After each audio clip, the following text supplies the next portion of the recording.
Okay. Good morning everyone.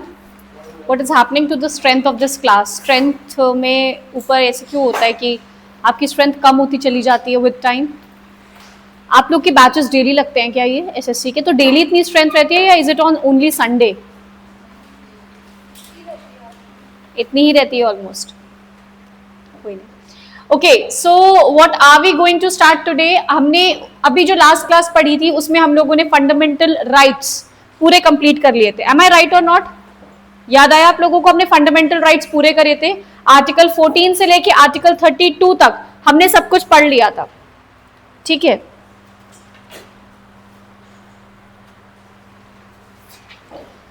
आज जो हम पढ़ने वाले हैं वो रहेंगी हमारी फंडामेंटल ड्यूटीज.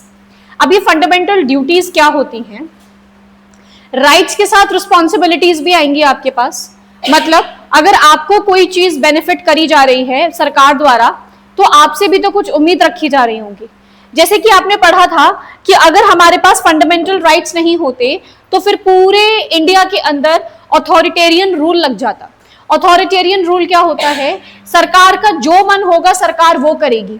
सरकार का मन होगा इसको जेल में डाल दो, उसको मना कर दो बात करने से, इसको कह दो कि आप वहां जाके नहीं रह सकते, इसको कह दो कि आप जो है वो ये वाला प्रोफेशन प्रैक्टिस नहीं कर सकते. तो ऐसे तो सरकार अपनी मनमानी करेगी. जो उसकी भाषा बोलेगा उसको फेवर करेगी और जो उसके अगेंस्ट बोलेगा उसके ऊपर अलग अलग तरीके से, मैंने बहुत सारे एग्जांपल्स भी आपको लास्ट टाइम दिए थे, तो अलग अलग तरीके से उसके ऊपर प्रतिबंध लगाएगी, रेस्ट्रिक्शंस लगाएगी. तो उसी के लिए हमारे कॉन्स्टिट्यूशन में क्या मेंशन है?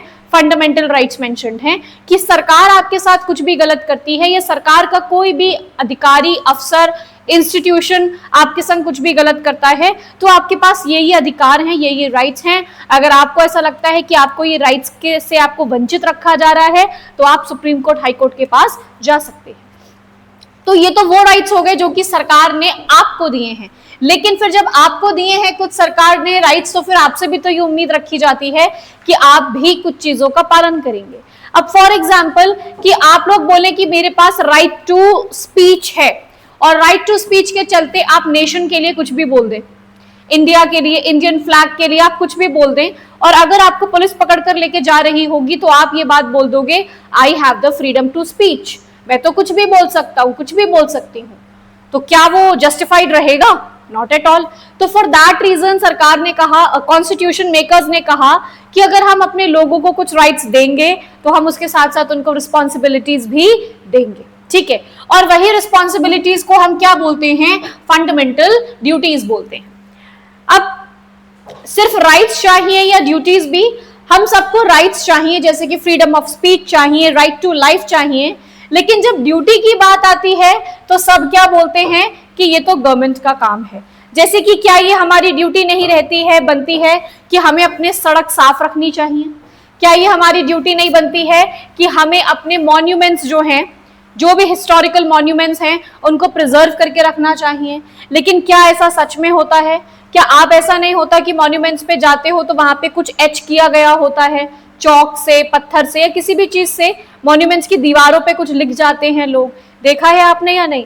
लेकिन जब आप सड़कें गंदी देखते हैं तो आप किसको ब्लेम करते हैं? सरकार को, गवर्नमेंट को, कि पता नहीं कैसी गवर्नमेंट है, सड़कें तक साफ नहीं करा रही है. लेकिन मैं आपसे एक बात पूछूं, अगर आप लोग इतने ही अच्छे वैल्यूएबल सिटीजन ऑफ इंडिया हैं तो अगर आज सुबह एक सफाई कर्मचारी सड़क को साफ करके गया है तो ऐसा कैसे हो जाता है कि अगली सुबह वो सड़क फिर से गंदी हो जाती है? आप लोग मुझे इसका आंसर दीजिए. अगर आज सुबह एक सफाई कर्मचारी सफाई करके गया है तो अगले दिन सुबह वो सड़क उतनी ही गंदी कैसे हो रही है? आपको सड़क पर धूल मिलेगी अधिक से अधिक, आपको सड़क पर पत्ते मिलेंगे. क्या सिर्फ सड़क पर यही दिखता है आपको? जब आपकी सड़क सुबह गंदी आपको दिखती है तो क्या सिर्फ धूल और पत्तियां दिखती हैं? और भी कुछ दिखता है या नहीं? क्या दिखता है? कूड़ा कचरा. कौन सा कूड़ा कचरा? आप इस शील चौराहे वाले रोड पे चले जाइए, आप सुबह सुबह जाइए, यहाँ पे आपको यहाँ पे बहुत सारे disposable plates, cups, spoons, forks, packets, ice cream rappers, बहुत सारी चीजें आपको जमीन पे पड़ी हुई मिलेंगी. जब सफाई कर्मचारी वहां पे सफाई लगा कर रहा होता है तो वहां जो ढेर इकट्ठा होता है उसमें सिर्फ पत्तियां तो नहीं होती हैं, उसमें बहुत सारा प्लास्टिक स्टफ या डिस्पोजेबल स्टफ जो भी है ये होता है. इसका तो ये मतलब होता है ना कि गवर्नमेंट कितना भी कर ले, लेकिन जब तक आप नहीं सुधरेंगे तब तक सड़कें कभी साफ नहीं होंगी। आप ऐसे रोड पर बाइक पर जा रहे हैं और आपने कुछ खाया और ऐसे करके पैकेट को, रैपर को फेंक दिया, तो ये क्या सरकार आएगी आपको बताने, या सरकार आएगी, सरकार हर व्यक्ति के पीछे एक सफाई कर्मचारी को लगाएगी कि अरे वो भाई साहब जा रहे होंगे खा के, चलो उठा के उनका डस्टबिन में डाल देते हैं? क्या आपको ऐसा लगता है? अब इसमें फॉल्ट किसका है, हमारा आपका? विसिनिटीज होती हैं, लोकेलिटीज होती हैं, उनमें आपने देखा होगा कि 2-3 दिन अगर सफाई कर्मचारी नहीं आता है तो जो रोड्स हैं, जो लेन्स हैं, वो बहुत गंदी हो जाती हैं कॉलोनीज की, और उसके बाद लोग हड़कंप मचाना शुरू कर देते हैं कि सफाई कर्मचारी 3 दिन से नहीं आ रहा है, 3 दिन से नहीं आ रहा है। मैं पूछती हूँ, उन लेन्स में गंदगी फैला कौन रहा है? पत्ती और धूल के अलावा और क्या गंदगी हो रही है? आंटीज जो होती हैं, उनके घर का जो भी वेस्ट होता है उसको बाहर लाके फेंक देती हैं। गाय को कुछ खाना खिलाना है तो उसको बाहर लाके डाल दिया, कोई चीज खराब हो रही है उसको बाहर फेंक दिया। इवन जो पील करते हैं आप, जो फ्रूट्स वेजिटेबल्स के पील्स होते हैं, उनको लाके बाहर फेंक दिया। अब ये गंदगी करी किसने? आप लोगों ने तो करी। 3 दिन अगर सफाई कर्मचारी नहीं आ रहा है तो आप लोग हंगामा कर रहे हो कि काम नहीं करने आ रहा, लेकिन ये तो देखो उसको काम करने की नौबत पड़ क्यों रही है? Why is it very very necessary कि अगर वो एक दिन भी बेचारा छुट्टी पर हो जा रहा है तो आपकी पूरी गली में गंदगी हो जा रही है, आपकी पूरी कॉलोनी में गंदगी हो जा रही है? इसका मतलब है that you are having the rights. आप गवर्नमेंट को बैठ के ब्लेम तो कर सकते हो वेरी इजीली, लेकिन आप कितने स्टेप्स उठा रहे हो ये भी तो बताओ। You can easily blame the government for the AQI, but how many steps are you taking as a citizen of India to control the AQI? आप लोग कितना कर रहे हो ये बताओ। क्या गवर्नमेंट, क्या पार्लियामेंट के अंदर से मशीनें चल रही हैं? क्या सरकारी दफ्तरों में सारी मशीनें फैक्ट्री लगी हुई हैं जहां से AQI खराब हो रहा है? AQI खराब कैसे हो रहा है? हम लोग भी तो बाइक चला रहे हैं, हम लोग भी तो इधर से उधर घूम रहे हैं। क्या हम में से कोई EV पे जाना चाह रहा है? आप में से बताइए, आप में से कितने लोग हैं जो EV पे स्विच करना चाह रहे हैं? कोई नहीं करना चाहता। EV कार पे कौन स्विच करना चाह रहा है? कोई नहीं करना चाह रहा है। EV बाइक्स, EV सब कुछ लॉन्च हो चुका है इंडिया के अंदर, everything has been launched, but क्या फिर भी हम करना चाह रहे हैं स्विच? लॉन्ग डिस्टेंसेस के लिए आप बोल सकते हो ma'am there are no charging points, बहुत कुछ है जो अभी हमें EV में इंप्रूव करना है, लेकिन विद इन द सिटी भी आप EV यूज करना चाह रहे हो। How many of you have an EV bike और an EV scooty? How many of you have? जितने भी यहाँ स्कूटी से आ रहे हैं, everyone is using a petrol scooty, and then sitting here and blaming the government that they are not controlling the AQI। तो आप अपनी फंडामेंटल ड्यूटीज से पीछे हट रहे हैं। आपकी ड्यूटी है टू प्रोटेक्ट, पढ़ोगे, आपकी ड्यूटी भी है to protect the environment of the nation, and आप ही पेट्रोल वाली बाइक्स एंड कार्स को यूज कर रहे हो। आप लोग में से कितने लोग हैं जो कार पूलिंग, स्कूटी पूलिंग और इन सब में विश्वास रखते हैं? नहीं। अगर आपको यहां से वहां भी जाना होगा ना, थोड़ी सी दूर आपको घूमने भी जाना होगा, तो यू वुड लाइक मैं अपनी कार से जाऊंगा, I will not be doing the car pooling. क्या हो रहा है इसका रिस्पॉन्स में? एक तो एग्जॉस्ट से बहुत सारा प्रदूषण हो रहा है, और दूसरी बात टाइम आपका ज्यादा जा रहा है। वाई? बिकॉज हर व्यक्ति को तो अपनी कार से जाना है, पूलिंग करनी नहीं है। हर व्यक्ति अपनी कार से जाएगा तो अल्टीमेटली आपको कोहाड़ा पीर पर, आपको चौकी चौराहे पर, आपको पटेल चौक पर, आपको ये सारे डेला पीर पर, आपको हर जगह जाम मिलेगा नहीं मिलेगा। और आपको पता है जिस जाम में आप खड़े होते हैं, ट्रैफिक जैम जब लगता है तो वहां से जो एग्जॉस्ट में से धुआं निकल रहा होता है, उसकी वजह से एक फिनोमिना होता है जिसे हम बोलते हैं urban heating island effect. Urban areas के अंदर बिल्डिंग्स बहुत ऊंची ऊंची अपार्टमेंट्स बने हुए हैं, यहां से जो एग्जॉस्ट निकल रहा है वो एग्जॉस्ट इन्हीं बिल्डिंग्स के बीच में ट्रैप होकर रह जाता है। इन्हीं बिल्डिंग्स के बीच में, ये ऊपर जा ही नहीं पा रहा होता है, इन्हीं बिल्डिंग्स में ये ट्रैप होकर रह जाता है, और इसी को हम लोग अर्बन हीटिंग आइलैंड इफेक्ट के नाम से जानते हैं। You travel to this area of Qutub खाना और डेला पीर and you go to this area of 8 number road, जो आप ये IVRI वाला पुल, जब आप उधर चले जाते हो भोजीपुरा साइड, आप उस रोड पे जाओ, आपको दोनों रोड्स पे बहुत डिफरेंस महसूस होगा। आप चौकी चौराहे पे ट्रैवल करो और आप कैंट में ट्रैवल करो, सेम टाइम पर बोल रही हूँ मैं, आपको बहुत डिफरेंस महसूस होगा। कैंट में you will feel a little bit ठंडी ठंडी हवा, but when it comes to चौकी चौराहा यू विल फील लाइक आपको नॉजियस हो रहा है, मतलब आपका ऐसा लगने लगेगा कि आपका जी घबरा रहा है वहां पे ट्रैफिक में खड़े खड़े। This is known as urban heating island effect. तो अब आप मुझे ये बताइए, ये AQI के लिए क्या सिर्फ गवर्नमेंट रिस्पॉन्सिबल है? देयर कुड बी कि प्रिवेंटिव मेजर्स या प्रिकॉशनरी मेजर्स लेने हैं, लेकिन you the people of India are equally responsible for the bad AQI, या जो भी है, सड़कें गंदी हो रही हैं, हम सब रिस्पॉन्सिबल है, हम प्रदूषण कर रहे हैं, हम सब रिस्पॉन्सिबल है। Getting my point? So for that reason we have what? Fundamental duties. Okay, see, अगर सब लोग अपने राइट्स की डिमांड करें और कोई ड्यूटी ना करे तो सोसाइटी में क्या होगा? सब सिर्फ राइट्स ही राइट्स करें जो हम कर रहे हैं एक्चुअली, बट ड्यूटीज को निभाने के समय पर हम सब पीछे हट जाते हैं, तो क्या होगा? क्या परफेक्ट डेमोक्रेसी सेटअप हो जाएगी? क्या केओस जैसी सिचुएशन क्रिएट हो जाएगी? या कोई फर्क नहीं पड़ेगा? या फिर सिर्फ पॉलिटिशियंस रिस्पॉन्सिबल होंगे? कौन सा ऑप्शन ठीक लग रहा है आपको? बी, ऑब्वियसली केओस जैसी सिचुएशंस क्रिएट हो जाएंगी, क्योंकि सबको सिर्फ अपने राइट्स की पड़ी होगी, किसी को ड्यूटीज निभाने से फर्क नहीं पड़ेगा, क्योंकि जैसे ही ड्यूटी को निभाने का नंबर आएगा, who is going to be blamed? Government is going to be blamed. हमारा जो लास्ट फंडामेंटल ड्यूटी है वो ये कहती है कि हमें अपने बच्चों को स्कूल भेजना चाहिए। अब अगर आप यहां सिटी में देखोगे तो हर बच्चा पढ़ाई कर रहा है, but if you go to this rural areas you will find every 2 houses of among those 5 houses उनके बच्चे स्कूल जा रहे हैं, बाकी 3 घरों के बच्चे स्कूल ही नहीं जाते हैं। और उसमें भी जेंडर डिस्पैरिटी है, लड़कियां नहीं जा रही हैं, लड़कों को भेजा जा रहा है स्कूल, ऐसा भी चलता है। या अगर किसी घर में 3 लड़कियां पैदा हो गई हैं तो सिर्फ 1 लड़की स्कूल जा रही है, बाकी 2 लड़कियों को स्कूल नहीं भेजा जा रहा है। अब आप मुझे ये बताइए, सरकार ने, हम जब अभी एक टॉपिक और है इसके बीच में, directive principles of state policy, DPSP के नाम से जानते हैं, जिसमें कि राज्य सरकार को बताया जाता है कि आपको ये चीजें करनी चाहिए लोगों के वेलफेयर के लिए। तो उसमें इनफैक्ट आपने आर्टिकल 21A में भी पढ़ा है ना, right to education, RTE, right to education, article 21A वर्ष 2000 में इसको ऐड किया गया था कॉन्स्टिट्यूशन में एज अ फंडामेंटल राइट, जिसमें कि कहा गया है 6 से 14 साल तक के बच्चों को सरकार फ्री एजुकेशन प्रोवाइड करेगी, but that has to be in सरकारी स्कूल ओनली। प्राइवेट स्कूल्स में वो फ्री एजुकेशन आपको नहीं देगी। आप सरकारी स्कूल में एडमिशन लेते हैं तो आपको फ्री एजुकेशन मिलेगी from 6 to 14 years, elementary education तक। अब आप मुझे बताइए, सरकार ने तो स्टार्ट कर दिया ना फ्री एजुकेशन देना, लेकिन कितने ही बच्चे स्कूल जा रहे हैं सरकारी स्कूलों में? ड्रॉप आउट रेट बहुत ज्यादा है। बच्चे सिर्फ मिड डे मील खाने जाते हैं, बस इसीलिए चले जाते हैं लंच टाइम पे कि खाना खाने को मिल जाएगा, उसके बाद पढ़ाई नहीं करते हैं। क्या करते हैं? इधर टाइम पास करते रहेंगे, या फिर उनके मम्मी पापा उनको छोटी मोटी दुकानों पे काम करने के लिए भेज देते हैं। चाय वाले की दुकान पे भेज दिया, टायर वाले की दुकान पे भेज दिया, किसी भी दुकान पे काम करने के लिए। छोटू वाले जो काम होते हैं ना, ये छोटू 2 कप चाय ले आए, छोटू ये कर ला वो कर ला, वो वाले सारे काम करने के लिए उनके पेरेंट्स उन्हें लगा देते हैं। क्यों? 4 पैसे कमा के लाएगा, घर में कुछ कुछ पैसे आने शुरू हो जाएंगे, बस फॉर दिस रीजन वो उनको वहां पे भेज देते। सरकार ने तो 6 to 14 years elementary education free करी है ना। अब ये किसकी रिस्पॉन्सिबिलिटी है? बच्चों को स्कूल भेजना, बच्चों के पेरेंट्स की। लेकिन क्या बच्चों के पेरेंट्स भेज रहे हैं? नहीं।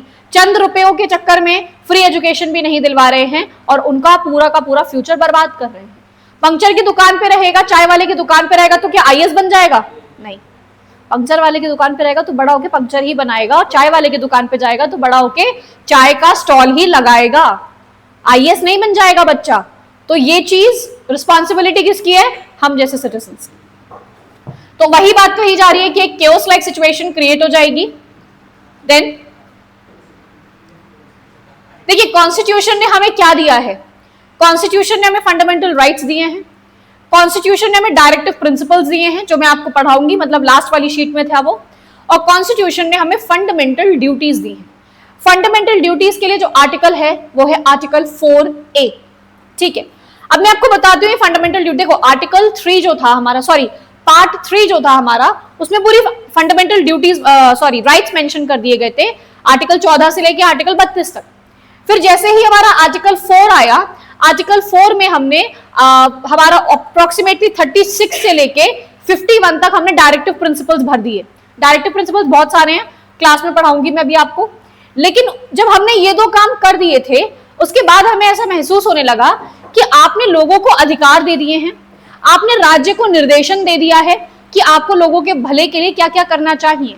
लेकिन इस तरीके से तो लोग अब आजाद हो गए हैं, लोगों को लगने लगा है, फॉर ग्रांटेड लेने लगे हैं, लोगों को लगता है मेरे पास अधिकार भी हैं और सरकार को मेरे लिए कुछ काम भी करना है, जो कि डायरेक्टिव प्रिंसिपल्स में बताया गया है। लेकिन फिर एक व्यक्ति थे जिनका नाम था सरदार स्वर्ण सिंह। सरदार स्वर्ण सिंह के अध्यक्षता में, प्रेसिडेंटशिप में एक कमेटी बनाई गई जिसका नाम भी सरदार स्वर्ण सिंह कमेटी ही था। और इस कमेटी ने ये बोला कि खाली लोगों को आप अधिकार मत दो, इनसे काम भी करवाओ, इन्हें रिस्पॉन्सिबिलिटीज भी दो। और इन्हीं रिस्पॉन्सिबिलिटीज को उन्होंने क्या नाम दे दिया? फंडामेंटल ड्यूटीज, क्योंकि कॉन्स्टिट्यूशन पहले बन चुका था और 1976 की बात है ये, 1950 में कॉन्स्टिट्यूशन तैयार हो चुका था, उसके 26 साल बाद हमें इस बात का एहसास हुआ कि हमें लोगों को भी कुछ ना कुछ ड्यूटीज देनी चाहिए। एंड फॉर दैट रीजन 1976 में 42nd कॉन्स्टिट्यूशनल अमेंडमेंट, 42वां संविधान संशोधन से फंडामेंटल ड्यूटीज को पार्ट 4A के नाम से ऐड करा गया। समझ में आ रही है आपके? अब इनमें होता क्या है, ड्यूटीज क्या है, मॉरल रिस्पॉन्सिबिलिटी है और सिविक रिस्पॉन्सिबिलिटी है आपकी, ठीक है। अच्छा, ड्यूटीज को ऐड क्यों किया गया? 1970s की सिचुएशन में अगर आप देखोगे, एक इनडिसिप्लिन था, लोग सिर्फ इसीलिए हाय हंगामा मचाते थे कि हमें हमारे अधिकार दीजिए, कोई ये नहीं कहता था कि हमें क्या करना चाहिए। नेशनल यूनिटी को थ्रेट्स आने लग गए थे, मतलब हमारे यहाँ के लोग ही हमारे देश के खिलाफ बोलने लगे थे, हमारे देश की चीजों के खिलाफ बोलने लगे थे। और जो ये आपका इमरजेंसी पीरियड आया था 1975 से 77 तक, इसमें जो लोग उस समय की सरकार के साथ थे उनको एक्स्ट्रा बेनिफिट्स मिल रहे थे, और जो भी लोग उस समय की सरकार मतलब इंदिरा गांधी की सरकार के विरुद्ध थे उनको जेल में डाला जा रहा था। तो उससे क्या हो रहा था, जिनको जेल में डाला गया उनके तो अधिकार छीन लिए गए, लेकिन जिनको बाहर रखा गया जो उनके फेवर में थे वो अपनी मनमानी कर रहे थे। और मनमानी नहीं करी जा सकती ना इस देश में, क्योंकि देश पूरा चेक्स एंड बैलेंसेस पे चल रहा है। तो इसीलिए गवर्नमेंट ने सोचा कि लोग सिर्फ राइट्स यूज कर रहे हैं, ड्यूटीज इग्नोर कर रहे हैं, एंड फॉर दैट रीजन हमें इसको ऐड करना बहुत जरूरी था। तो फिर उसके बाद क्या इसका परिणाम निकला कि 42nd कॉन्स्टिट्यूशनल अमेंडमेंट हुआ, जिसमें कि फंडामेंटल ड्यूटीज को ऐड किया गया।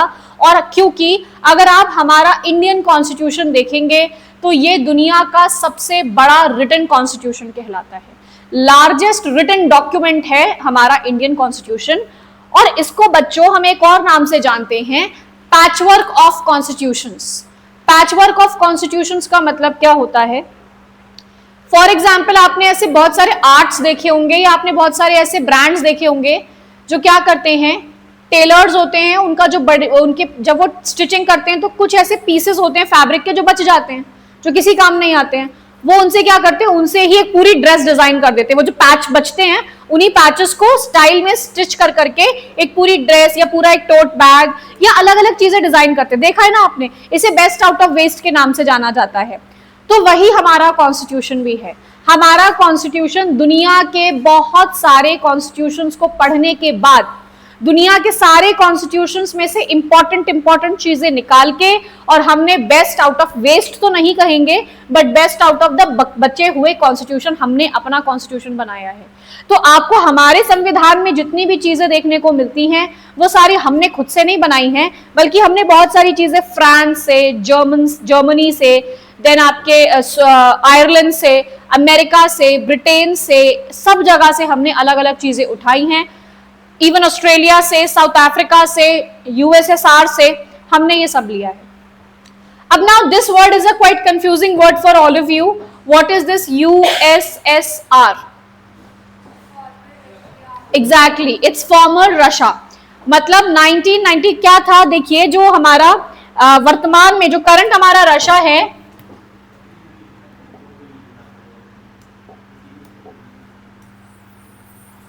जो हमारा करंट रशिया है वो बस इतना सा था, इतना ही है।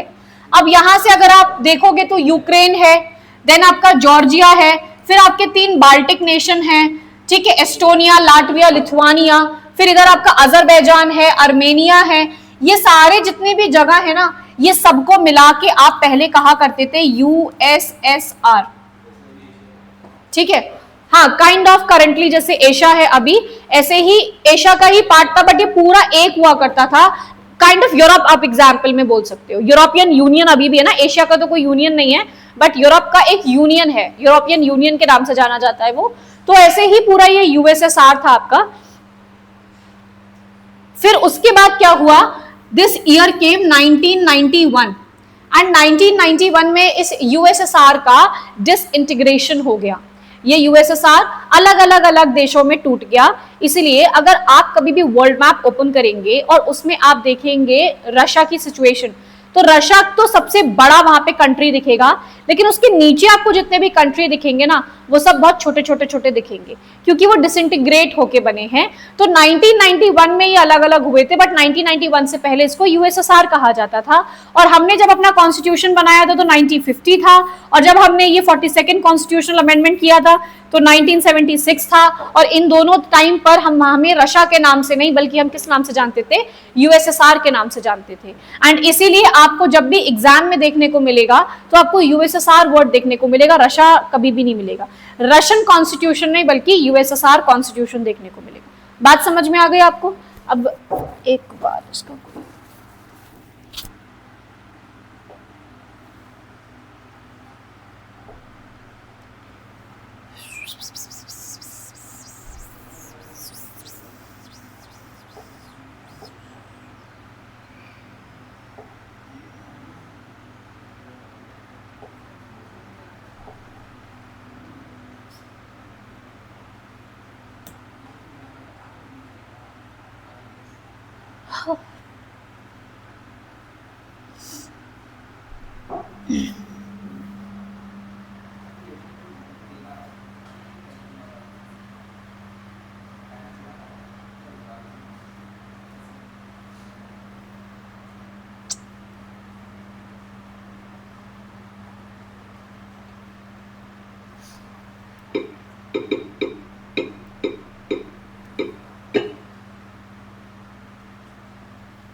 Can you see this? ये पूरा यूएसएसआर था, और इस यूएसएसआर में कौन कौन आते थे? Russia, Estonia, Latvia, Lithuania, Belarus, Ukraine, Moldova, Georgia, Armenia, Azerbaijan, Kazakhstan, Uzbekistan, Turkmenistan, Kyrgyzstan, Tajikistan. ये सारे के सारे आज जो आप एशियन कंट्रीज के नाम से देखते हैं, ये सारे उस टाइम पर यूएसएसआर के पार्ट हुआ करते थे। 15 कंट्रीज थे जो यूएसएसआर के पार्ट थे, और उसके बाद इनका डिसइंटीग्रेशन हो गया। तो डिसइंटीग्रेशन में फिर कजाक, उज्बेक, तुर्क और किर्गिज और ताजिकिस्तान ये अलग हुए। अजरबैजान भी जो है वो एक इस्लामिक कंट्री है। Armenia is kind of Christian country. Georgia, Moldova ये भी क्रिश्चियन है। यूक्रेन, बेलारूस यहाँ पे बुद्धिज्म एंड क्रिश्चियनिटी फॉलो होती है। लिथुआनिया, लाटविया, एस्टोनिया, रशिया यहाँ पे भी ऑलमोस्ट सेम चीज है, क्रिश्चियनिटी एंड ये आपका बुद्धिज्म। ठीक है, ये सारे वो कंट्रीज हैं, और भी उनके कुछ छोटे छोटे और भी रिलीजन्स हैं जो वहां फॉलो होते हैं, but among these are the Islamic countries, the rest of them are Christian kind of countries. तो ये सोचिए, ये पहले इतना बड़ा था यूएसएसआर पूरा, और इसका सिर्फ एक कॉन्स्टिट्यूशन हुआ करता था, सिर्फ एक। और उसके बाद 1991 में ये पूरा डिसइंटीग्रेट हो गया। और अब आप अगर ध्यान से देख पा रहे होंगे तो इसमें अगर आप सिर्फ ताजिकिस्तान को छोड़ दो, ये जो कजाकिस्तान है 11th वाला, इसको छोड़ दो, तो आपको कोई भी बड़ा कंट्री देखने को नहीं मिलेगा।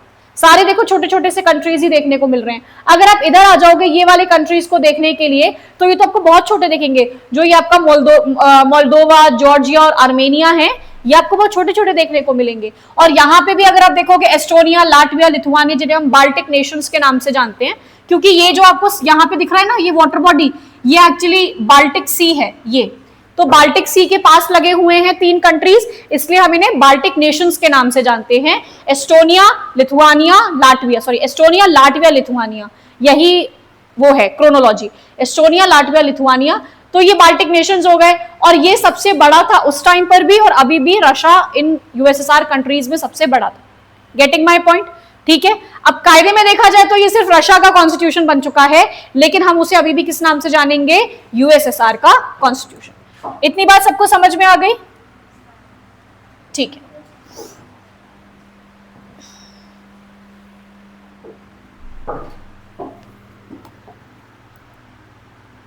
चलिए अब आगे आ जाइए।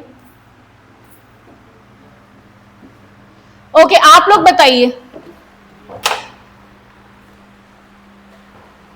You people tell me this, duty is right या नीदर? इंडिया में लोग ज्यादा फॉलो क्या करते हैं? राइट्स फॉलो करते हैं, सबसे ज्यादा राइट्स फॉलो करते हैं। अभी आपको कोई पुलिस पकड़ के ले जाए, आप राइट फॉलो करोगे या नहीं?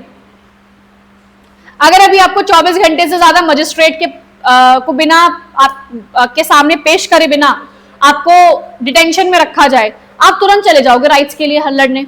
आपको कोई भी स्कूल, सरकारी स्कूल किसी 6 से 14 साल तक के बच्चे को अगर एजुकेशन के लिए मना कर रहा होगा, आप तुरंत पहुंच जाओगे कंप्लेन करने, है ना? लेकिन अगर आपसे कहा जा रहा है कि आप अपने मॉन्यूमेंट्स की रक्षा करिए, तो क्या आप कर रहे हैं? क्या वो लोग वहां पे जो लिख देते हैं पूनम लव्स डैश डैश, वो हो रहा है प्रोटेक्शन?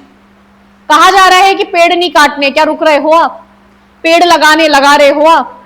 इसीलिए राइट्स का पालन तो हो रहा है, बट ड्यूटीज का पालन नहीं हो रहा है इंडिया में, लोग नहीं कर रहे हैं। Now coming to the actual article, ठीक है, which is article 51A part 4A।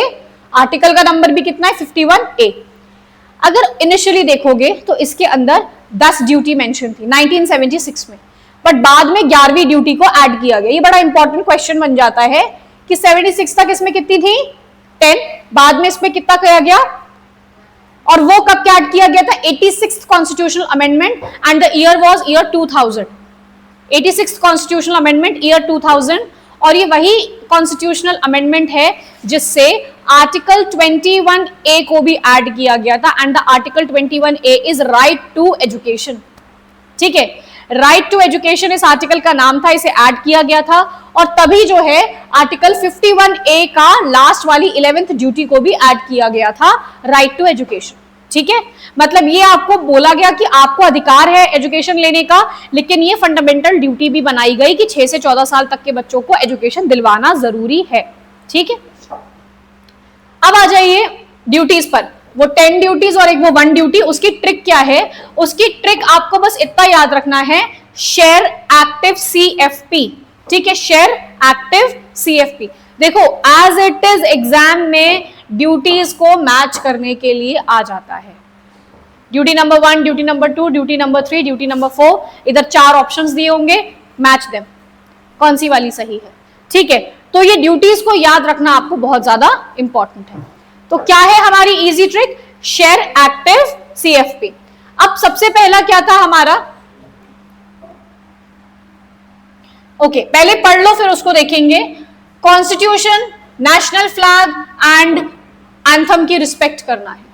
मतलब आपको किस चीज की रिस्पेक्ट करना है? जितने भी आपके नेशनल सिंबल्स हैं उन सबको आपको रिस्पेक्ट करनी होगी। This is your first duty. National anthem के टाइम खड़े होना होगा आपको, और रील रील बना रहे हो नेशनल एंथम के टाइम, तो क्या ये आप फंडामेंटल ड्यूटी का सही पालन कर रहे हो? नहीं। Why? Because always when the national anthem is being played, आपको हमेशा इरेक्ट खड़े होना होता है, और उस दौरान रील बना रहे हो अगर, तो you are disobeying the national anthem rules। ठीक है। Duty number 2 is freedom struggle ideals को फॉलो करना है। जो भी हमारे लीडर्स थे जिन्होंने हमें आजादी दिलवाई है, उनकी हमें इज्जत करनी है, रिस्पेक्ट करनी है, उनके लिए कभी भी कुछ नहीं बोलना है गलत। For example Mahatma Gandhi, for example Bhagat Singh, for example Veer Savarkar, जितने भी लोग हैं आपको इनके वैल्यूज को प्रिजर्व करना है, चेरिश करना है। Then the third is sovereignty, unity, integrity को प्रोटेक्ट करना है। अब देखो यहाँ पे 3 वर्ड्स आते हैं, सोवरेनिटी, यूनिटी, इंटेग्रिटी। इन तीनों शब्दों का मतलब क्या होता है? इनका होता है संप्रभुता, एकता और अक्षुण्णता। ठीक है, संप्रभुता, एकता, अक्षुण्णता, हिंदी में हम इसको बोलते हैं। हिंदी वालों के लिए मैं एक बार लिख देती हूँ इसे।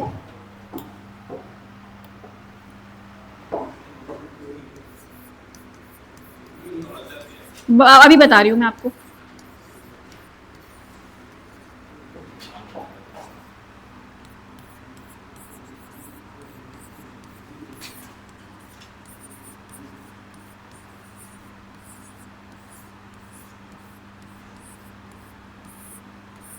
संप्रभुता, एकता और अक्षुण्णता, 3 वर्ड्स हैं।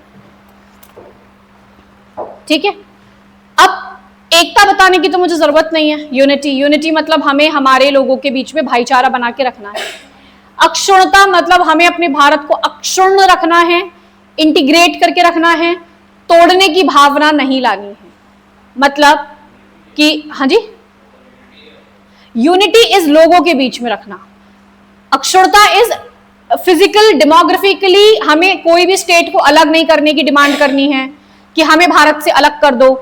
एकता तो आपस में हो गई ना, लोगों के बीच में एकता रखना। अक्षुणता इस भारत को तोड़ने की बात नहीं करना है कि खालिस्तान बना दो, नागालिम बना दो, कश्मीर को अलग कर दो, तमिल को तमिललिंगम बना दो, ऐसे करके हमें नहीं करना है, ठीक है। ये करोगे तो ये फंडामेंटल ड्यूटी का वायलेशन होगा। समझ गए ना अक्षुणता या इंटेग्रिटी क्या हो गया।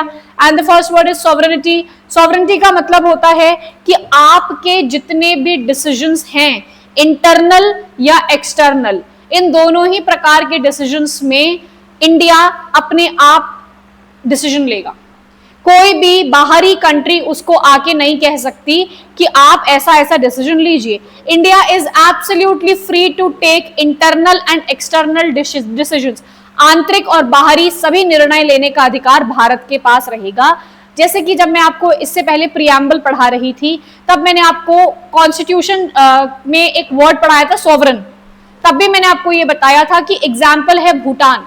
भूटान अपने आंतरिक मामलों पे निर्णय स्वयं लेता है, लेकिन बाहरी मतलब कौन से देश के संग डीलिंग करनी है, कौन से देश के संग हमारे कैसे संबंध रहेंगे, इस पर वो डिसीजन नहीं ले सकता है, क्योंकि उसकी सोवरेनिटी किसके पास है? भारत के पास है। भारत उसके सारे निर्णय लेता है कि भूटान किस देश के संग टाई अप करेगा, भूटान को किस देश के संग क्या कैसे रहना है, इसका डिसीजन कौन लेता है? इंडिया। Getting my point? तो यही होता है आपका संप्रभुता।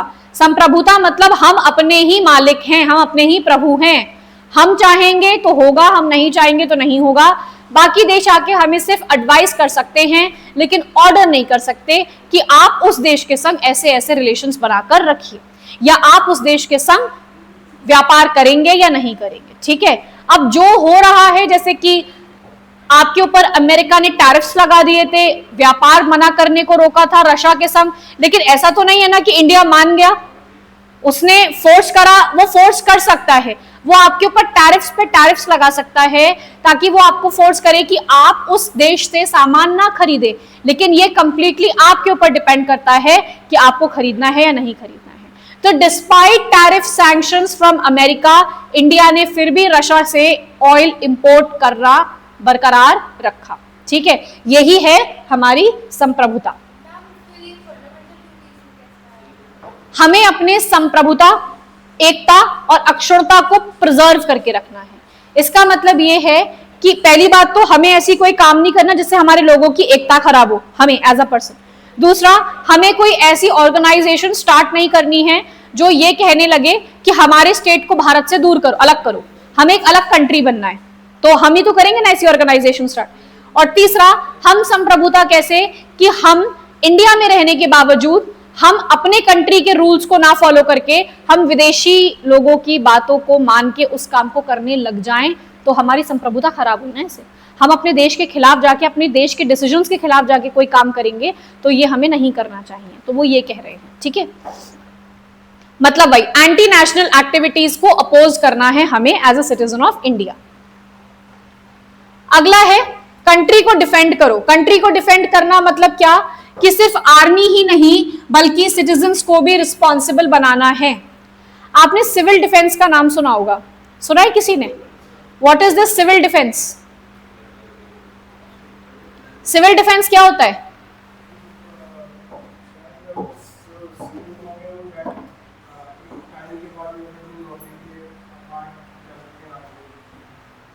देखो, एक होता है आपका डिफेंस। उस डिफेंस में आपका थल सेना, वायु सेना और जल सेना, आर्मी, नेवी और एयरफोर्स, तीन आती हैं, ठीक है। इसका प्रॉपर रिक्रूटमेंट होता है, इसकी प्रॉपर ट्रेनिंग होती है। लेकिन ये कहाँ काम कर रहे हैं? ये काम कर रहे हैं फ्रंट्स पे। फ्रंट्स मतलब बॉर्डर्स पे, ठीक है। आर्मी वाले सारे लोग कहाँ काम करते हैं? बॉर्डर्स पे काम करते हैं। अब क्या होता है, यू हैव पुलिस ऑल्सो। लेकिन मान लेते हैं आपके इंडिया के अंदर या आपकी किसी पर्टिकुलर जगह पर वॉर लाइक सिचुएशन क्रिएट हो गई है, तो आपकी सारी आर्मी तो कहां पे डिप्लॉयड होगी? फ्रंट्स पे। आपकी सारी पुलिस कहां लगी होगी? अंदर से लोगों को खोजने, जो कि मतलब कोई भी अगर अंदर भी वॉर है तो अंदर भी उपद्रव हो रहे होंगे, ठीक है। अब ऐसे केस में कहीं पर कोई एक एम्यूनेशन आके गिरा और वहां आग लग गई। पुलिस भी लिमिटेड है ना आपके पास, बहुत पुलिस तो नहीं है, तो पुलिस कहां कहां भागेगी। फॉर दैट रीजन हमारे जैसे लोगों को, आप जैसे लोगों को सिविल डिफेंस की ट्रेनिंग दी जाती है। ट्रेनिंग दी जाती है अगर कहीं आग लग गई तो उससे कैसे बचाव करना है, आपको कैसे लोगों को प्रोटेक्ट करके उनको सेफ जगह पहुंचाना है। वो भी एक प्रकार से आर्मी की तरह काम करते हैं, लेकिन बस फर्क इतना होता है वो उतने ट्रेंड नहीं होते, उनकी ट्रेनिंग सेशंस अलग से चलते हैं। सिविल डिफेंस वाले लोग जो होते हैं उनका काम होता है इमरजेंसी सिचुएशन में अपने लोगों की रक्षा करना। बाढ़ आ गई है या फिर भूकंप आ गया है या वॉर हो गया है, इनफैक्ट ये भी ट्रेनिंग दी जाती है कि अगर कभी किसी के घर में आग लग जाती है और अगर आप उस एरिया में रह रहे हो तो आपको वहां से लोगों को कैसे इवैक्यूएट करवाना है। तो ये सिविल डिफेंस वाले लोग होते हैं, नाम ही है ना सिविल डिफेंस, आम जनता की प्रोटेक्शन के लिए। तो ये अलग से ने वो नहीं करा जाता, बस इन्हें ट्रेनिंग, ये आपकी स्वेच्छा पर निर्भर करता है। अगर आपको सिविल डिफेंस सीखना है तो वो ट्रेनिंग होती है, आप उन ट्रेनिंग में जाके कैंप्स में जाके सीख सकते हो। और ऐसा जब ब्लैकआउट्स वाली अभी आपने कुछ टाइम पहले देखी थी, बरेली में कंप्लीट ब्लैकआउट करवा दिया गया था, तो वो ब्लैकआउट में जो बाहर निकले थे वो सिर्फ सिविल डिफेंस वाले निकले थे, जिनके पास सिविल डिफेंस का सर्टिफिकेट था। जस्ट टू बी लाइक, उन्हें भी ये सिखाया जा रहा था कि कल को अगर इंडिया पे अटैक होता और हमें ब्लैकआउट करना पड़ा तो आप कैसे कैसे चीजों को मैनेज करोगे। ठीक है, समझ गए ना। तो वही वो कह रहे हैं,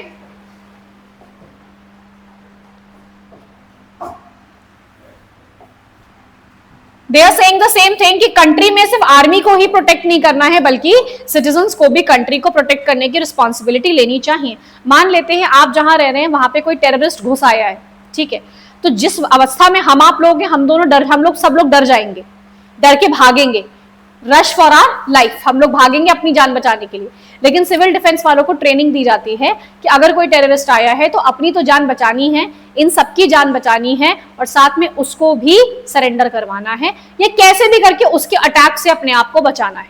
ठीक है, तो वो अलग ट्रेनिंग होती है, इसीलिए सिविल डिफेंस की ट्रेनिंग लेना बहुत जरूरी हो जाता है। ठीक है, अगला है हार्मनी प्रमोट करना, मतलब धर्म, भाषा या जाति के आधार पर भेदभाव ना करना, और हमें इससे थोड़ा सा ऊपर आना पड़ेगा, मतलब धर्म, जाति और भाषा के बेसिस पे हमें डिस्क्रिमिनेशन नहीं करना है, ये हमारी ड्यूटी है। ठीक है, okay, social media fights, duty violate हो रही हैं क्या? सोशल मीडिया पे कमेंट्स पे जो फाइट चल रही होती हैं, आपको क्या लगता है उसमें ड्यूटी वायलेट होती है या नहीं? काफी बार हो जाती है। धर्म, जाति, भाषा, इन सब के आधार पे बहुत अधिक जो है वहां पे कमेंट्स में लिखा जा रहा होता है। और आपको एक बात पता है कि आप उतना गंदा किसी व्यक्ति के मुंह पे नहीं बोल पाएंगे जितना आप कमेंट्स में बोल देते हैं। आप उतना गंदा कभी उस व्यक्ति को सामने सामने नहीं बोल पाएंगे। आपके अंदर के जो एटिकेट्स हैं, आपके घर के जो संस्कार हैं, वो आपको कभी इतना करेंगे ही नहीं कि आप सामने उस व्यक्ति को ऐसा बोल दें। लेकिन आप, बिकॉज आपको नहीं पता है कि वो व्यक्ति कहाँ बैठा है, आप कहाँ हो, आप नहीं जानते हो एक दूसरे को, तो आप सबसे गिरी हुई बात जो हो सकती है वो भी आप कमेंट्स में या डीएम्स में लिख के भेज सकते हैं। ठीक है, तो सबसे ज्यादा वायलेशन कहाँ हो रहा है? सोशल मीडिया पे, आपकी इस ड्यूटी का। देन एफ इज अपने कल्चर को प्रिजर्व करो। आपका जो कल्चर है वो समय के साथ आप मॉडर्न होते जा रहे हो और मॉडर्निटी के साथ आप अपने कल्चर को कहीं ना कहीं पीछे छोड़ते चले आ रहे हो, तो वो कह रहे हैं नो, अपने कल्चर को प्रिजर्व करके रखना है आप सभी लोगों को। ठीक है, जैसे कि क्लासिकल डांस हो गया, हेरिटेज मॉन्यूमेंट्स हो गए, ये सब क्या है आपके लिए? इन सबको आपको प्रिजर्व करके रखना है। देन जी इज एनवायरमेंट को प्रिजर्व करिए, ट्रीज लगाइए, रिवर्स को दूषित मत करिए, वाइल्ड एनिमल्स के संग छेड़छाड़ नहीं करिए। एग्जाम्पल क्या है? प्लास्टिक यूज कम करना। हम में से कितने लोग प्लास्टिक यूज कम कर पा रहे हैं? सरकार ने single use plastic PET bottles को बंद कर दिया था। ठीक है, हम में से कितने लोग अभी भी मार्केट जाते हैं तो कहते भैया पन्नी दे दो, सामान रखना है। How many of you are carrying paper bags with you when you go to market? Very good. Rest, how many of you are carrying paper bags? जब आपको पता है कि आप मार्केट से सामान लाने जा रहे हैं, मम्मी ने लिस्ट बना के दी है, तो आप में से कितने लोग जो है वो पेपर बैग्स लेके जा रहे हो, या जूट बैग्स लेके जा रहे हो, या क्लॉथ बैग्स लेके जा रहे हो कि सामान इसी में रख के लेकर आएंगे? You guys are just waiting कि भैया पन्नी दे दो, ऐसे कैसे लेके जाए हम ये सामान, बाइक पे टांगना है सामान को, पन्नी दे दो, है ना?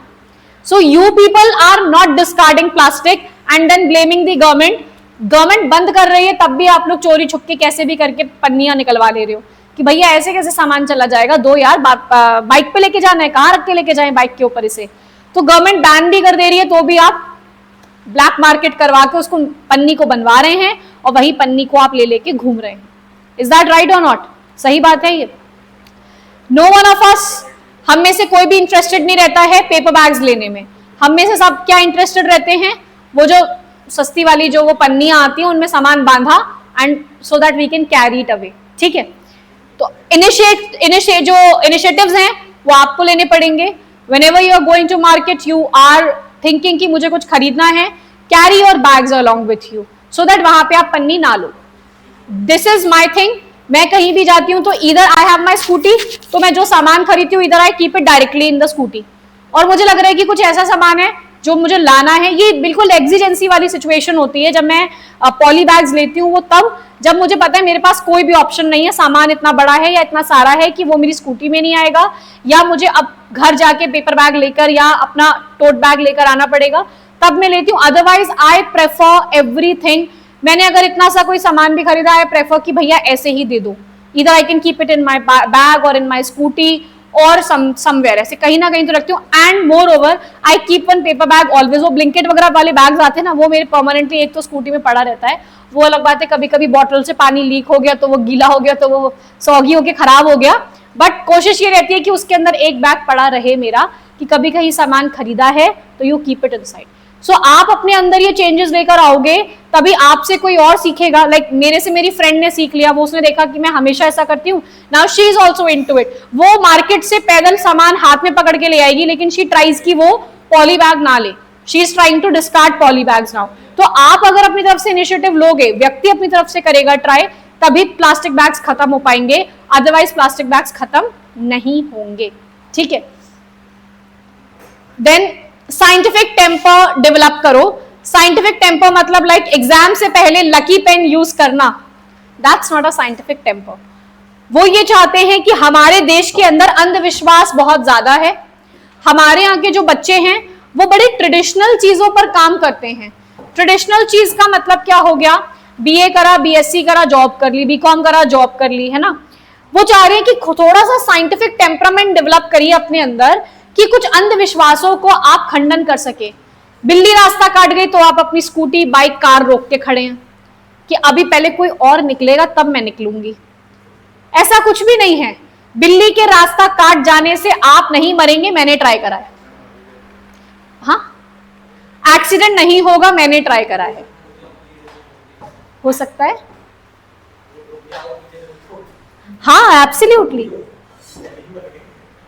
सी इट वाज, देखिए जितने भी आज आपको हमारे भारत के अंदर अंधविश्वास दिख रहे हैं, इन सब अंधविश्वास के पीछे बहुत सारी कहानियां थी जिन्हें अंधविश्वास बना दिया गया है।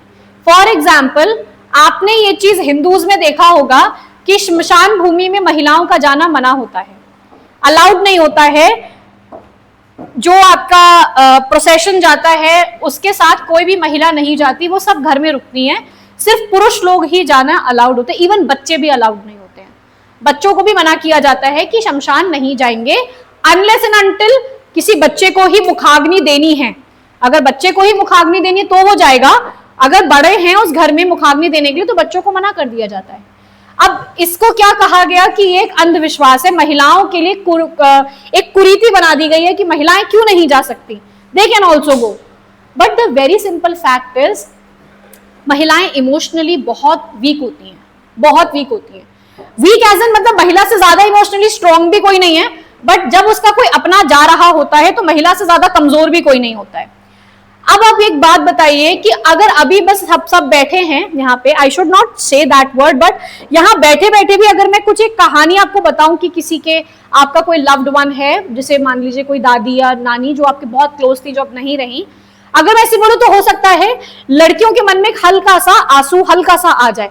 लड़कों के मन में ऐसा नहीं है कि उनको फील नहीं होगा, लेकिन उनके एकदम से आंसू निकलेगा नहीं। ठीक है, they have that kind of emotional control कि I do not have to cry.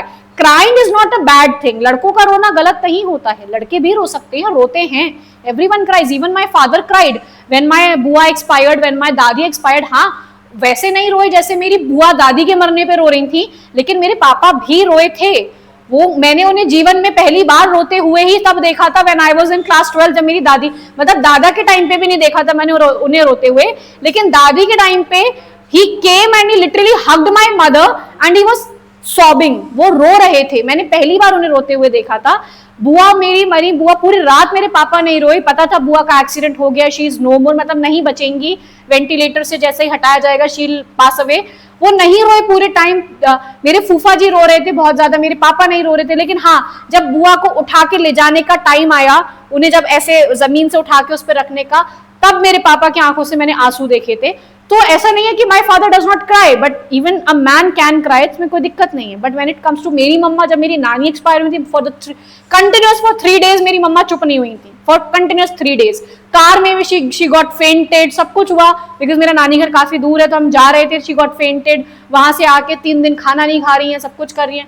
इतना मेरी मम्मी तो मेरे नानी के टाइम पे तो इतना रोई, मेरी छोटी मासी के हस्बैंड एक्सीडेंट में ही एक्सपायर्ड, मेरी मम्मी तब इतना रोई थी।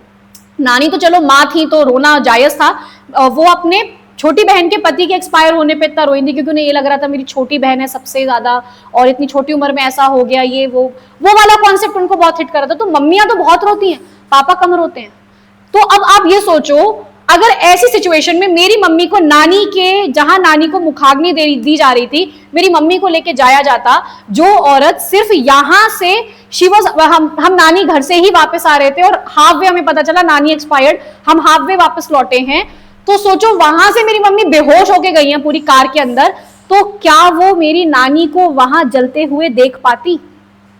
वो थॉट भी ना कि शरीर जल रहा है, वो थॉट ही मेरी मम्मी को हो सकता है कि वो कभी कभी इंसान इतना ओवरवेल्म्ड हो जाता है कि वो हो सकता है उस जलती हुई आग में खुद चला जाए बचाने के लिए, क्योंकि इंसान उस वक्त इतना इमोशनली ओवरवेल्म्ड होता है। लेकिन मेरे पापा गए, दादी को लेके गए, जलाया, बुआ को लेके गए, और उसके बाद दे बिकेम काम एंड कंपोस्ट, मतलब उन्हें पता चल जाता है, वो इसको they make peace with this fact कि अब वो व्यक्ति जा चुका है, रोना आएगा बट जा चुका है। पर औरतें क्या होती है, वो हो सकता है खुद ही पहुंच जाए उसके अंदर जलने के लिए कि अरे नहीं नहीं वापस लाओ मेरी माँ को, मेरी माँ को। मम्मी जिस तरीके से बिहेव कर रही थी वो यही हो रहा था। तो अब इसमें इतना सा लॉजिक था कि महिलाएं इमोशनली कमजोर हैं, तो महिलाओं को शमशान में नहीं लेके जाना है, क्योंकि वो जलते हुए नहीं देख पाएंगी। पुरुष थोड़ा स्ट्रांग है, पुरुष देख लेता है। अब ये क्या बन गया? अंधविश्वास बन गया, कोई भी महिला शमशान नहीं जाएगी, और उसी को चीज को क्या कर दिया गया, इसी को एक नेगेटिव इंप्लीकेशन बना दिया गया।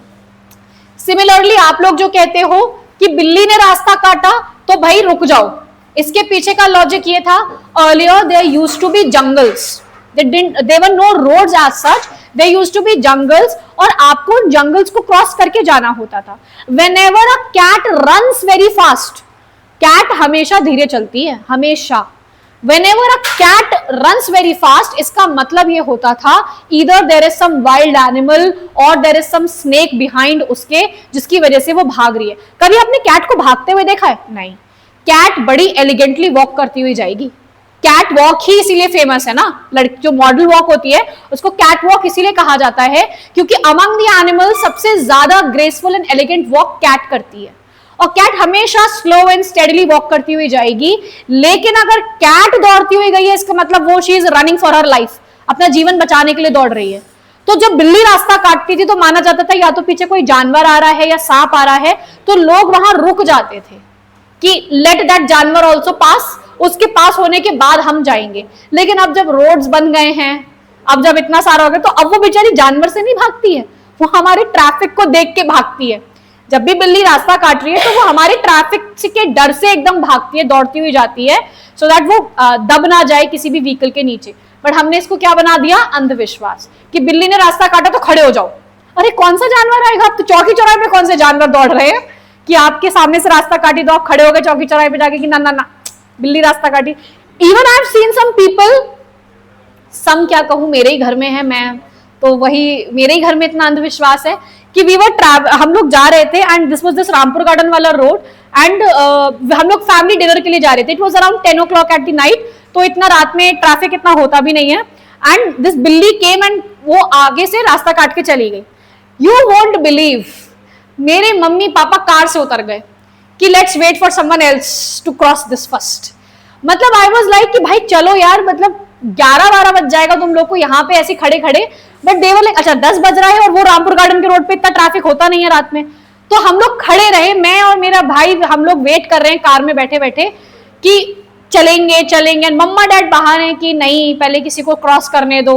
अब जब किसी ने क्रॉस ही नहीं करा, 10-20 मिनट हो गए खड़े खड़े, तो माय मदर सेड कि ठीक है एक काम करते हैं, pick your this sandal and throw it, तो इससे कट जाता है, तो मतलब ऐसा लगेगा कि किसी ने क्रॉस किया। मैंने कहा हाँ भगवान ऊपर से देख रहे, देखो एक चप्पल उड़ के गई है, कोई उड़ के गया है वहां पे, तो रास्ता जो है हमने काट कर दी है।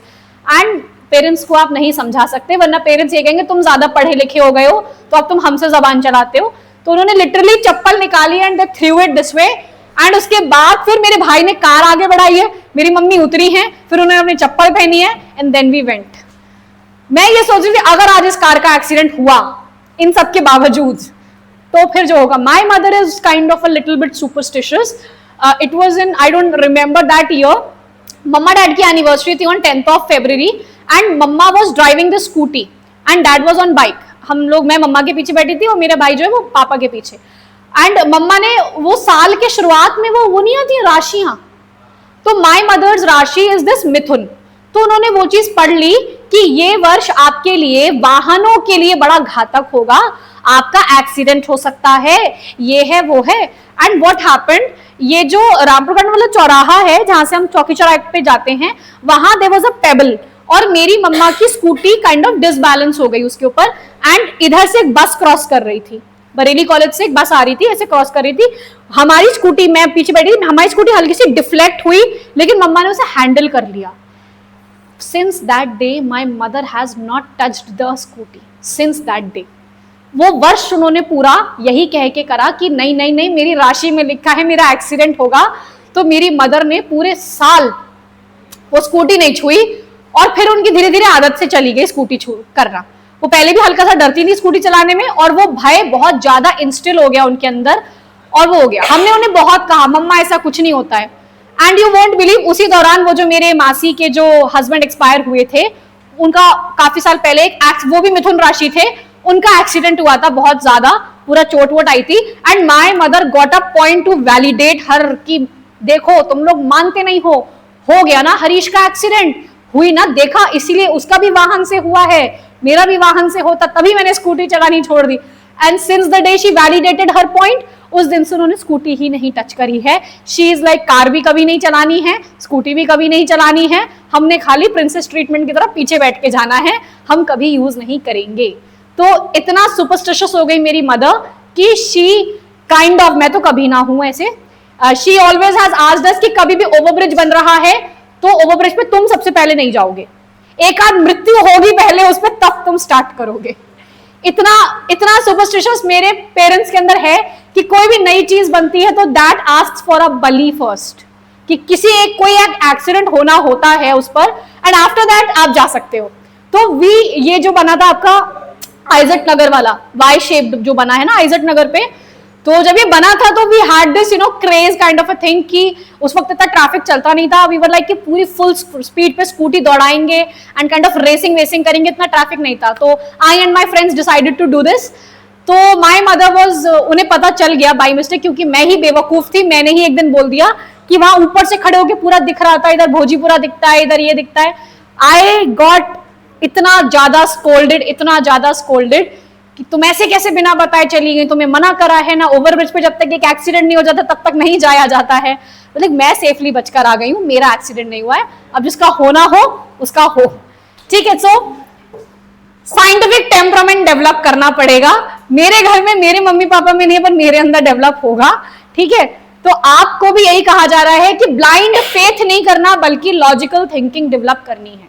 अब नाउ इट्स वेरी सिंपल कि what my parents are thinking, मैं थोड़ी रेवोल्यूशनरी हूं तो मैं उस चीज का उसको कॉन्ट्राडिक्ट करती हूं कि नहीं ऐसा नहीं होता है, बट थोड़ा थोड़ा 10 to 20% मेरा भाई कॉन्ट्राडिक्ट नहीं करता है, वो मान लेता है कि मे बी ऐसा होगा, बट वो again what is that is a blind faith. You need to do what, you need to do logical thinking, there are logics behind everything, search for those logics, that is what, ये हमारी duty कहती है कि development करो अपने अंदर एक scientific temperament का, कि कोई चीज अगर है तो वो एज अ कन्वेंशन क्यों चल रही है, कुछ तो उसके पीछे के ठोस रीजंस रहे होंगे, ठीक है।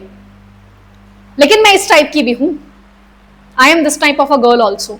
When ever I am watching cricket और मुझे लग रहा है मेरे 2 बार उठने पे विकेट गिरा है, मैं मतलब ये समझो I have to badly use the washroom, but मैं उठूंगी नहीं जब तक वो मैच, मतलब ये थोड़े स्टीरियोटाइप्स मेरे अंदर काइंड ऑफ एक है कि अगर मुझे लग रहा है कि मेरे ऐसे करने से ऐसा हो रहा है तो मैं वो काम तब रोक दूंगी कि नहीं, मतलब मैं रोकूं, मेरे भाई मुझे मना करते तू उठ के नहीं जाएगी, तू पनौती है, तेरे उठते जाते ही विकेट गिर रहे हैं, यहीं बैठी रहेगी।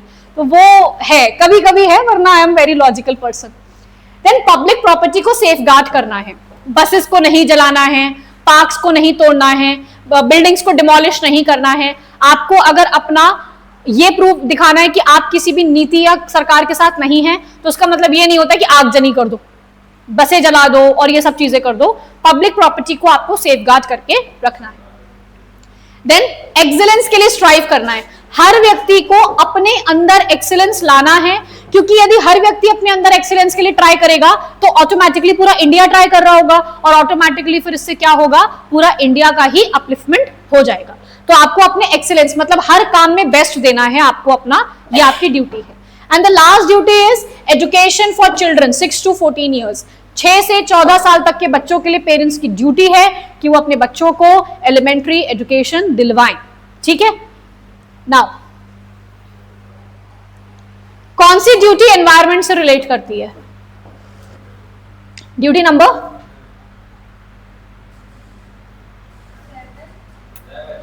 which duty relates to education? 11. Which duty is most violated in India?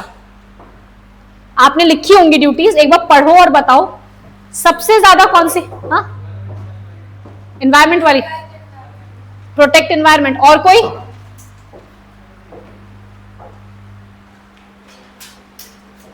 मुझे हमेशा 2 लगती हैं। देखिए, एक तो ये वाली पब्लिक प्रॉपर्टी वाली, हम सबसे ज्यादा पब्लिक प्रॉपर्टी को ही खराब करते हैं। हम बेंच है, अगर झूले लगे तो हम झूलों को तोड़ने का काम करेंगे, बेंच है उसे खराब करेंगे, उस पर स्क्रिबल करते चले जाएंगे, वॉल्स है वॉल्स पे करेंगे, जो भी आपके जो टबैको इनटेक करते हैं लोग, वो यहाँ पे साइड में थूक के चले जाएंगे। Have you ever been to courts? कभी भी जाना तहसील में, कोर्ट्स में, सरकारी दफ्तरों में आप जाना, इवन डिस्ट्रिक्ट हॉस्पिटल जाना। District hospital should be the cleanest place in the entire city, सबसे साफ जगह होनी चाहिए। और आप वहां जाएंगे ना तो ऐसे स्टेयर्स मुड़ रहे हैं, वहां पे आपको यहाँ पे ऐसा लगेगा टोबैको थूक रखा है, आपको देख के घृणा आएगी, घिन लगेगी आपको देख के। तो सबसे ज्यादा तो आप पब्लिक प्रॉपर्टी को स्पॉइल करते हैं, एंड देन आप एनवायरमेंट को स्पॉइल कर रहे हैं। ठीक है, नाउ फंडामेंटल ड्यूटीज मैटर क्यों करती हैं? रिस्पॉन्सिबल सिटीजन बनाने के लिए। डेमोक्रेसी तभी चलती है 2 हाथों से चलेगी, लाइक ताली 2 हाथ से बजेगी ना, तो अगर आप राइट्स दे रहे हो तो आपको ड्यूटीज भी निभानी पड़ेंगी, तभी आपकी कंट्री आगे बढ़ पाएगी, ऐसे नहीं चल पाएगी ना। एक ट्रैफिक जो ट्रेन है वो क्या एक पटरी पे दौड़ सकती है? 2 रेल पड़ेंगी ना, गॉज तो तभी बनेगी। तो अगर आप राइट्स मांग रहे हो तो ड्यूटीज भी साथ साथ लेके चलो उनके। ठीक है, नेशनल यूनिटी स्ट्रेंथन होती है, मतलब डाइवर्सिटी को मैनेज करता है, क्योंकि अभी हमने पढ़ा ना, हार्मनी बना के रखनी है, कल्चर को प्रिजर्व करना है, हिस्टोरिकल मॉन्यूमेंट्स को प्रिजर्व करना है। तो ये क्या हो रही है? नेशनल यूनिटी को स्ट्रेंथन कर रहा है। लॉ एंड ऑर्डर मेंटेन रहता है, पब्लिक प्रॉपर्टी को अगर आप गंदा नहीं करोगे, जलाओगे नहीं, तो एक लॉ एंड ऑर्डर बना रहेगा आपका। एनवायरमेंटल सस्टेनेबिलिटी, अगर आप एनवायरमेंट की प्रोटेक्शन करोगे तो यही एनवायरमेंट आगे जाके, वही ना वो कि ग्लेशियर्स को पिघल जाने दो, नहीं पिघलना है। इन बच्चों आगे अपने आने वाली पीढ़ी के लिए ग्लेशियर्स को बचा के रखना है आपको। ठीक है, देन एग्जैक्टली आप मेट्रो में हो, किसी ने वॉल पे लिख रखा है राहुल लव्स पूजा, देखा होगा ना ये सब लिखा हुआ। पार्क्स में चले जाओ, पेड़ पे, हर दूसरे पेड़ पे आपको ये लिखा मिलेगा। हिस्टोरिकल प्लेसेस पे चले जाओ, आपको हर जगह ये लिखा मिलेगा। मतलब वो अपनी प्रेम की यादें हर जगह छोड़ के जाते हैं। और हो सकता है राहुल अब सिमरन के साथ हो और पूजा कुणाल के साथ हो, लेकिन आज भी वहां राहुल लव्स पूजा लिखा होगा। और कुणाल के बाद न जाने कितने बदल गए हो, और सिमरन के बाद भी न जाने कितने बदल गए हो, लेकिन राहुल लव्स पूजा वहां दिखेगा। So what do you think, what is this? Is it a freedom of expression? You stand here, you stand and call aloud Rahul, I love, Rahul says I love Pooja and Pooja says I love Rahul, ठीक है, ये freedom of expression है। But आप और coaching की यहाँ पे लिख के चले जाओ कि राहुल लव्स पूजा, बेंचेस पे लिख के चले जाओ, ये कोई सेंस बनाएगा क्या? नो। दैट्स एब्सोल्युटली ड्यूटी का violation. Okay, very very very very important and the biggest drawback of these fundamental duties are that they are not enforceable by courts. ये क्या होता है not enforceable by courts?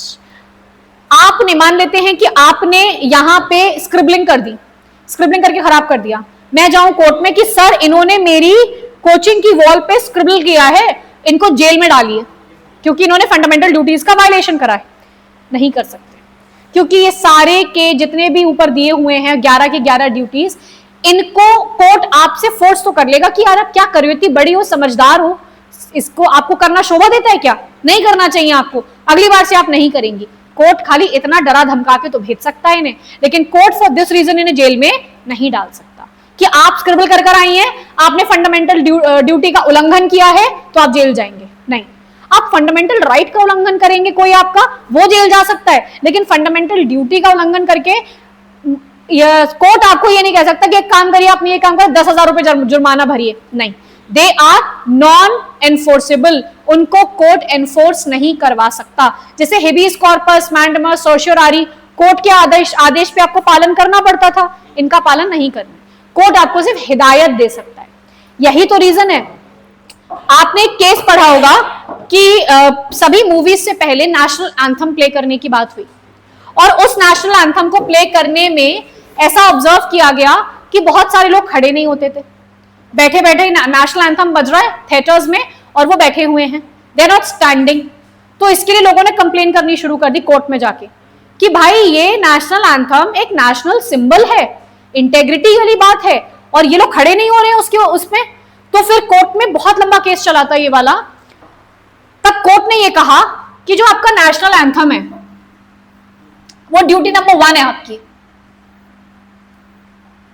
ये रही duty number 1, संविधान, राष्ट्रीय ध्वज और राष्ट्रीय गीत, इन तीनों की रिस्पेक्ट करो. पर उन्होंने ये भी कहा कि ये नॉन एनफोर्सेबल हैं. हम जिसने ये नेशनल एंथम के लिए खड़ा नहीं हुआ, हम उससे कह सकते हैं कि भैया खड़े हो जाया करो, इज्जत दो, हमारा राष्ट्रीय गीत है, बट मैं इसे फोर्स नहीं कर सकता कि तुम खड़े होगे, नहीं खड़े होगे तो जेल जाओगे. तो अल्टीमेटली वो बात यहां आके ठहर गई कि व्यक्ति का मन है, उसको खड़ा होना है तो खड़ा हो, नहीं खड़ा होना है ना हो, रिस्पेक्ट देना है दे, नहीं देना है ना दे, क्योंकि ये सिर्फ कहता है रिस्पेक्ट देने को, ये फोर्स नहीं कर रहा है आपको रिस्पेक्ट देने के लिए. So what are these are non enforceable. तो इसका सबसे बड़ा ड्रॉबैक यही है कि इसको आपने अभी तक एनफोर्सेबल नहीं बनाया है. ठीक है, अब सुप्रीम कोर्ट का रोल क्या है? सुप्रीम कोर्ट ने ड्यूटीज को इंपॉर्टेंस दिया है. पूछना है कुछ? ये सिर्फ हमें बताने के लिए है as a citizen of India. अगर आप इंडियन सिटीजन हैं तो आपको ये चीजों का पालन करना चाहिए. चाहिए वर्ड लिखा है, आप नहीं करेंगे तो कुछ हो नहीं सकता उसका, बस समझाया जा सकता है आपको बस. अब ये हो गया आपका कंपैरिजन टेबल. फंडामेंटल राइट्स कैसे हैं? जस्टिशिएबल, इनके ऊपर कोर्ट अपना जजमेंट सुना सकता है. ये कैसे हैं? नॉन जस्टिशिएबल, इनके ऊपर कोर्ट अपना जजमेंट नहीं सुना सकता है, सिर्फ आपको बोल सकता है. ये कैसे हैं? इंडिविजुअल, आप एक एक व्यक्ति को मिलेंगे. और ये कैसे हैं? सोसाइटी, कि मतलब आपको बोला जाएगा कि आप सोसाइटी के लिए कुछ करिए. अच्छा, इनका एनफोर्समेंट कहां पे होता है? कोर्ट के द्वारा. अगर आपका एक्सप्रेशन का अधिकार छीना जा रहा है, कोर्ट आपको दिलवाएगा, लेकिन इनका कहां पे होता है? मॉरल. आपके मन से निकलेगा तो आप करोगे, आपको कोई फोर्स नहीं कर सकता उस काम को करने के लिए. ठीक है, समझ गए आप? क्रिटिकल एनालिसिस, सबसे बड़ी इसकी वीकनेस यही है कि कोई पनिशमेंट नहीं है इसमें, और दूसरा अवेयरनेस काफी कम है लोगों के अंदर कि उनको ये चीजें भी करनी चाहिए अपने देश के लिए. ठीक, समझ गए? And the debate comes like, वो तो छोड़ो, आप आपके काम की नहीं है. सो नाउ अपनी डेली लाइफ से 3 ऐसी ड्यूटी बताओ जो आप लोग फॉलो करते हो. टेल मी, अपने डेली लाइफ से कुछ ऐसी ड्यूटीज बताओ जो आप लोग फॉलो करते हो. चलो 3 मत बताओ, एक बता दो. अभी आपने ये 11 ड्यूटीज पढ़ी, आप इनमें से कौन कौन सी फॉलो करते हो? 11th वाली तो फॉलो नहीं करते होगे, अभी आप पेरेंट्स हो नहीं तो बच्चों को कहाँ पढ़ने भेजोगे. बाकियों में से बताओ आप कौन सी फॉलो करते हो. There are 11 duties mentioned. बेटा एक बार ना नाम के साथ करते हैं। आप मुस्कान है ना? निहारिका। निहारिका बेटा आपको क्या लगता है, which duty do you follow? Okay ठीक है, एनवायरमेंट। आपका नाम बेटा? दिव्यांशी। आई वाज राइट, मेरे मन में था दिव्यांशी। हाँ, हारमोनी प्रमोट करना। ओके बेटा नाम? आकृति। ओके ओके, नेशनल एंथम है, नेशनल। आप कौन सा करते हैं? आदित्य? नहीं नहीं नहीं, आदित्य नाम नहीं है। अर्पित, ऐसे ही नाम था। अर्पित कौन सी करते हैं आप? Scientific temper. ओके। आप यश है ना? आप कौन सी करते हैं? Public property. हर्षित आप? प्लस। हाँ मतलब एक में अगर देखा जाए तो करते हैं। चलो बढ़िया है, एटलीस्ट अच्छी बात है कि आप पढ़ने से पहले भी कर रहे थे। देश तब स्ट्रांग नहीं होता जब सिर्फ गवर्नमेंट काम करे, देश तब स्ट्रांग होता है जब हर सिटीजन भी अपनी ड्यूटी को समझे। दोनों साथ में पैरेलल काम करेंगे, citizen and government, definitely the nation will prosper. Okay now there are some, कोई डाउट तो नहीं है किसी को भी? पक्का? Can we move on to the questions?